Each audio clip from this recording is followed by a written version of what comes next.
Ponto de Vista. A opinião de António Filipe, membro do Comitê Central do PCP e professor universitário. Caros ouvintes, certamente por estes dias, na medida das disponibilidades de cada um, todos daremos atenção àquilo que se passa nos Jogos Olímpicos de Paris. Acompanhar os nossos atletas, acompanhar as modalidades preferidas de cada um, ver no fundo aquelas que são as grandes estrelas do desporto mundial e, portanto, é sempre um espetáculo magnífico para quem gosta de desporto. Mas eu queria falar hoje dos Jogos Olímpicos, não exatamente por causa disso, mas a propósito de questões que marcam, a meu ver, negativamente o espírito olímpico. Todos sabemos que há dois países que foram excluídos de participar nos Jogos Olímpicos. Nós já tínhamos tido situações de boicotes de vários países que, por razões políticas, tinham decidido não participar em Jogos Olímpicos em outros países. Foi o que aconteceu em 1976, tanto quanto a minha memória permite recordar, em que houve países africanos que boicotaram os Jogos Olímpicos de Montreal em protesto pela participação de países que tinham quebrado o boicote que estava decidido relativamente ao apartheid na África do Sul. Em 1980, os Estados Unidos boicotaram os Jogos Olímpicos de Moscou, em 1984 a União Soviética e outros países boicotaram os Jogos Olímpicos de Los Angeles e só em 1992 é que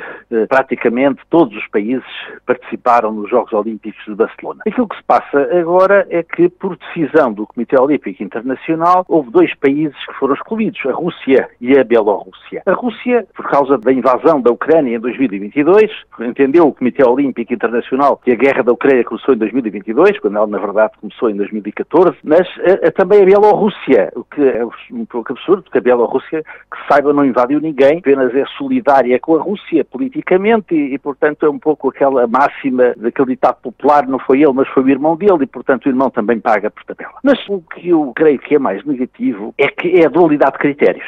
É que a Rússia e a Bielorrússia são excluídas, mas Israel não é. Israel que está a ser responsável por um genocídio hediondo, condenado pelo Tribunal Internacional de Justiça, que é uma instância judicial das Nações Unidas, um país que viola todas as resoluções das Nações Unidas sobre a Palestina, que mata indiscriminadamente e não só vai aos Jogos Olímpicos, como tem um estatuto privilegiado a nível desportivo internacional, desde logo o artifício de considerar que é um país europeu quando não é. Bom, e há aqui uma dualidade de critérios que é imoral e que, do meu ponto de vista, mancha o espírito olímpico. Não é possível estar a dizer que se defende a paz quando se permite que Israel participe nos Jogos Olímpicos. Como se nada fosse, como se nada se estivesse a passar. E quando nem sequer respeita aquilo que se chama a trégua olímpica, não é? E durante os Jogos Olímpicos em que participa, continua a bombardear e a assassinar indiscriminadamente a população da Palestina e particularmente da faixa de Gaza e agora também no Líbano. O Comitê Olímpico Internacional nasceu como uma estrutura de grandes milionários. Aliás, o desporto, historicamente, era um privilégio das elites. Foi assim que começou e, portanto, foi preciso chegar praticamente a meados do século XX para que as coisas se alterassem e para que o desporto pudesse assumir um perfil de massas que não tinha na sua origem. Na sua origem eram as elites, era uma atividade de lazer para quem tinha possibilidade de se divertir por via da atividade desportiva. E o Comitê Olímpico Internacional nasceu assim e continuou assim. Tradicionalmente, o Comitê Olímpico Internacional é uma estrutura de milionários que decidem sobre os Jogos Olímpicos. Depois disso, tornou-se uma espécie de emanação daquilo que são as tendências dominantes da chamada comunidade internacional, em que os mais fortes decidem e os mais fracos acatam. E aquilo que estamos a ver é que estas decisões do Comitê Olímpico Internacional dão-nos a entender que, no fundo, quem controla as decisões a nível do Comitê Olímpico são aqueles que se habituaram a mandar no mundo, ou seja, são os Estados Unidos e os países da Europa e os seus aliados mais próximos. Quando o mundo já não é assim, o mundo tende a não ser assim. E assim como a nível mundial são cada vez mais os Estados e os povos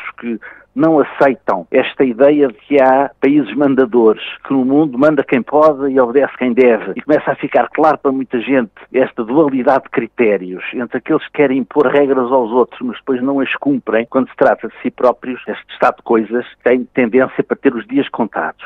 E se o Comitê Olímpico Internacional continuar a querer ser uma emanação deste estado de coisas, eu creio que mais ano, menos ano, também terá os dias contados e cairá no descrédito, a menos que arrepie caminho e não cometa discriminações como estas que estão a afetar, de facto, os Jogos Olímpicos de Paris, para mal do espírito olímpico e para mal também da verdade desportiva, porque deixa de fora atletas de grande valia e que certamente todos gostaríamos de poder ver também competir. Esperemos que os próximos Jogos Olímpicos isto seja corrigido, porque senão o espírito olímpico vai para muito mau caminho.